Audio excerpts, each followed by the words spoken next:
अशा तऱ्हेने तयार झालेली आहे आपली चिवळीची चमचमीत भाजी। तुम्ही एकदा नक्की करून बघा, खूप चविष्ट लागते ही भाजी खायला। नमस्कार मंडळी, कसे आहात तुम्ही? मी ठीक आहे आणि आशा करते तुम्ही ठीक असाल। तर आपण आज बघणार आहोत उन्हाळा स्पेशल चिवळीची भाजी आणि ती कशी करायची हे मी तुम्हाला सांगणार आहे। आणि चिवळीची भाजी आपल्याचकडे लागलेली आहे, पहिले ती आपण तोडून घेऊया। चला, आज आपण बनवणार आहे चिवळीची भाजी आणि आपल्याकडे भरपूर चिवळी लागलेली आहे। ती चिवळी मी तोडून घेते। पूर्ण चिवळीची भाजी तोडलेली आहे। ही एवढी चिवळीची भाजी निघाली आहे, घरची वाली आहे आणि ही खूप स्वादिष्ट वाटते खायला। आता याची भाजी करूया आपण। ही चिवळीची भाजी आता स्वच्छ मी पहिले निवडली आहे आणि आता पाण्याने धुवून घेते आहे, 1-2 पाण्याने धुवून घेते आहे। हे जास्त मला निवडायची गरज नाही पडली। आता हे मी छान पाणी निथळायसाठी ठेवून दिलं आहे। हे कुंडीमध्ये लागली होती आणि ती खाली लोंबत होती, त्याच्यामुळे याला जास्त मुळं नव्हते आणि म्हणून मला जास्त निवडायची गरज पडली नाही। स्वच्छच होती, मी फक्त 2-3 पाण्याने स्वच्छ धुवून ठेवली आहे। आता याला 10-15 मिनटं छान याचं पाणी निथळून घेऊया। याचं पाणी निथळत आहे तोपर्यंत आपण या भाजीला कोणते कोणते साहित्य लागते ते बघूया। इथे मी मिरची घेतली आहे भाजीच्या चवीपुरती आणि अद्रक लसूण घेतलं आहे। मिरची अद्रक लसूणची पेस्ट करून घ्यायची आहे। आणि भाजीला लागणार आहे बेसन पीठ हे घ्यायचं आहे 1 वाटी। इथे कमी जास्त होऊ शकते। मी आता दगडी खलबत्त्यामध्ये छान कुटून घेते मी। इथे आपली पेस्ट झालेली आहे। तुम्ही ही पेस्ट मिक्सरमध्ये पण करू शकता, पण दगडी खलबत्त्यामध्ये याचा स्वाद अजून छान लागतो, म्हणून आपण दगडी खलबत्त्यामध्येच करायचा। इथे आपल्या भाजीतलं पाणी निथळलेलं आहे। आपण या भाजीला बारीक चिरून घ्यायचं आहे। इथे आपण चिवळीची भाजी छान बारीक चिरून घेतली आहे मस्त। आता याला एका टोपामध्ये काढून घ्यायची आहे।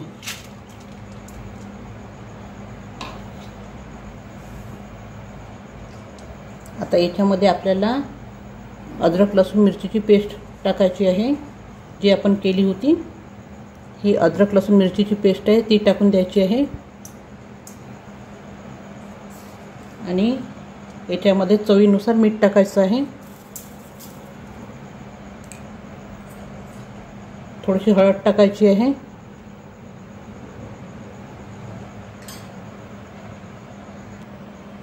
आता याच्यामध्ये थोडंसं किंचित तिखट टाकायचं आहे। आपण मिरची टाकली आहे त्या अंदाजाने तिखट टाकायचं आहे, बस थोडंसंच टाकायचं आहे। आणि इथे ओवा किंवा जिरं टाकायचं आहे।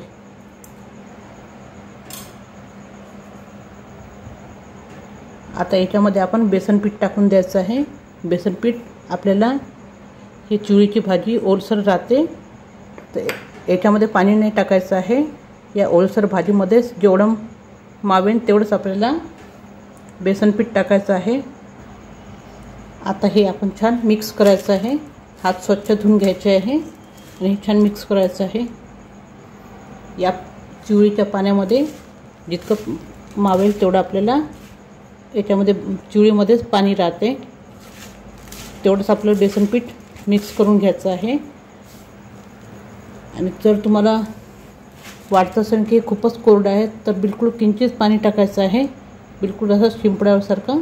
नाही तर या चिवळीच्या भाजीमध्ये जितकं मावेल तेवढंच पीठ घ्यायचं आहे आणि आपलं असा गोळा करून घ्यायचा आहे। मी गोळा तयार करून घेते। अशा प्रकारे आपण हा गोळा घट्ट मळून घेतलेला आहे। याच्यामध्ये पाण्याचं प्रमाण कमी झालं होतं म्हणून मी थोडंसं बिलकुल किंचित पाणी घेऊन गोळा मळून घेतलेला आहे। आता आपल्याला हात ओला करून घ्यायचा आहे। मी हात ओला केला आहे आणि याचे छोटे छोटे मुठ्ठे करून घ्यायचे आहे, कारण की आपल्याला याला वाफवायची आहे।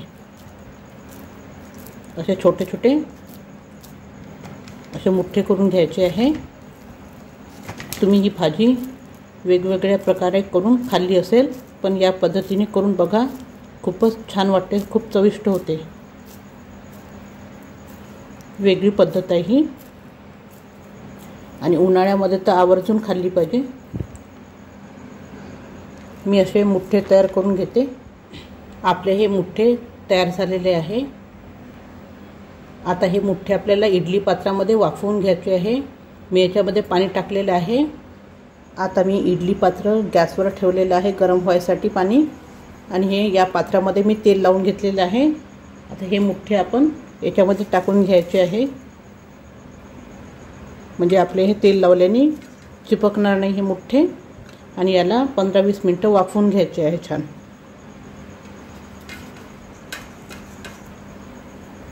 आता मी हे वाफवून घेणार आहे 15-20 मिनिटं। इथे आपलं इडली पात्राचं पाणी गरम झालेलं आहे। आता आपण मुठ्ठे वाफवायला ठेवून घ्यायचे। मुठ्ठे शिजवायला ठेवले आहे। याच्यावर झाकण झाकून आपण 15-20 मिनिटं छान मीडियम आचवर होऊ द्यायचं आहे। मीडियम जाळीवर छान वाफवून घ्यायचे। हे मुठ्ठे आपण 15-20 मिनिटं छान वाफवून घेतलेले आहे आणि थंड करायला ठेवलेले आहे। आता याला किसणीने किसून घ्यायचं आहे। इथेही मी किसणी घेतली आहे। तर या किसणी, या जाड्या, ही जी जाडीवाली आहे याने किसायचे आहे आपल्याला। हे बारीक आहे आणि ही मीडियम आहे, याने नाही किसायचं आहे। ही जाडीवाली आहे, याने किसायचं आहे। मी किसून घेते। इथे मी याने किसून घेते।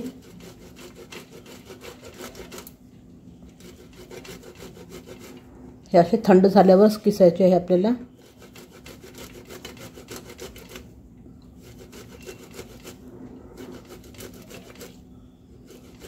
तुम्ही मॅशरने पण मॅश करू शकता, पण ते बरोबर होणार नाही। हाताने चुरू शकता, पण किसणीने किसले की छान एकसारखे किसले जाते ते। अशा प्रकारे मी सगळे किसून घेते। मी अशाच प्रकारे सगळे किसून घेतले आहे। मी सगळे किसून घेते मग दाखवते। हे मी पूर्ण किसून घेतलेले आहे। आता याच्यासाठी आता आपल्याला फोडणी घालायसाठी इथे कांदे लागणार आहे 2 मीडियम आकाराचे। याला छान बारीक बारीक कापून घ्यायचे आहे। इथे आपण कांदे बारीक चिरून घेतलेले आहे आणि कांदे भरपूर घ्यायचे आहे आपल्याला फोडणीसाठी। आता आपण फोडणी घालणार आहे। इथे मी कढई ठेवले, कढईमध्ये तेल घेतलं आहे। तेल आपलं गरम झालेलं आहे। याच्यामध्ये आपण पहिले मोहरी टाकायची आहे।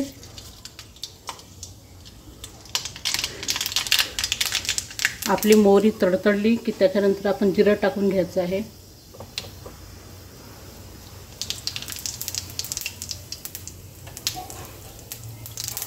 आपली मोहरी जिरं छान तडतडलं आहे।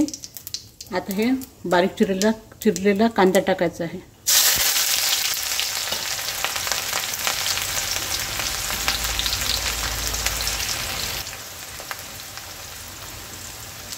आता कांदा छान ब्राऊन होतपर्यंत परतून घ्यायचा आहे आपल्याला।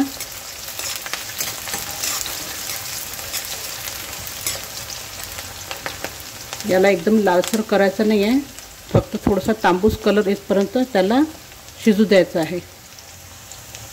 इथे आता आपले कांदे छान ब्राऊन झालेले आहे, याचा कच्चेपणा गेलेला आहे। आता याच्यामध्ये आपण छान कोरडे मसाले टाकून घ्यायचे आहे।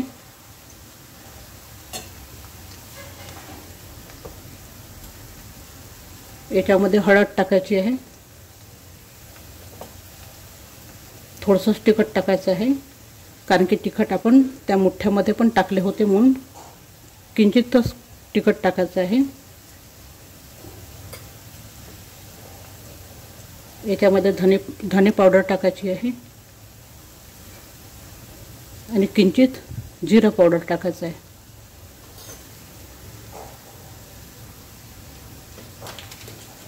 आणि हा थोडासा गोडा मसाला टाकायचा आहे।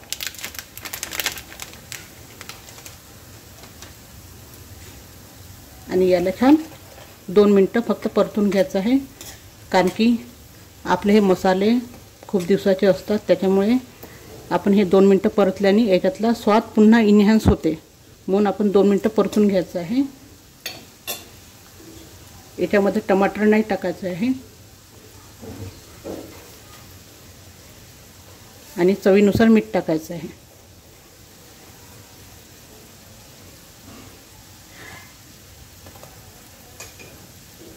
एकदा परतून घेते मीठ टाकल्यावर।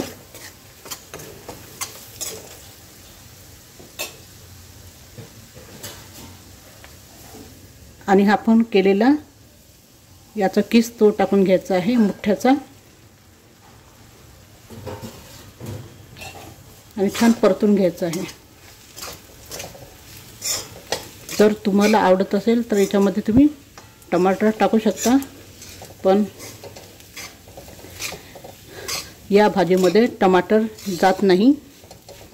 तुम्ही अशा प्रकारे करून नुसते याच्यामध्ये कांदाच फक्त टाकावा लागते। आणि तुमच्याकडे समजा कढीपत्ता असेल तर तुम्ही पहिले कढीपत्ता टाकायचा, मग कांदा टाकायचा, पण टमाटर नाही टाकायचं।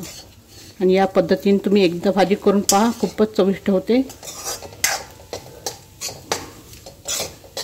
खूप छान लागते बनल्यावर ही भाजी। याच्यामध्ये तुम्ही पाहिजे असेल तर कोथिंबीर पण टाकू शकता, पण या चिवळीच्या भाजीला स्वतःचा एक सुगंध असतो, त्याच्यामुळे नाही टाकली कोथिंबीर तरी चालते। ही अशी छान वाटते खायला। याला फक्त 2-3 मिनिटं परतून घ्यायचं आहे। ही आपली परतली आहे भाजी। याला फक्त झाकण घ्यायचं आहे आणि 5 मिनिटं फक्त वाफ काढायची आहे। आपली भाजी तयार। अशा तऱ्हेने तयार झालेली आहे आपली चिवळीची भाजी। तुम्ही ही पोळी भाकरी कशासोबतही सर्व करू शकता। खूपच चविष्ट आणि टेस्टी वाटते भाजी। एकदा नक्की करून बघा मंडळी। जर तुम्हाला माझा हा चिवळीची भाजीचा व्हिडिओ आवडला असेल तर तुम्ही माझ्या चॅनलला लाईक शेअर आणि सबस्क्राईब करा। धन्यवाद।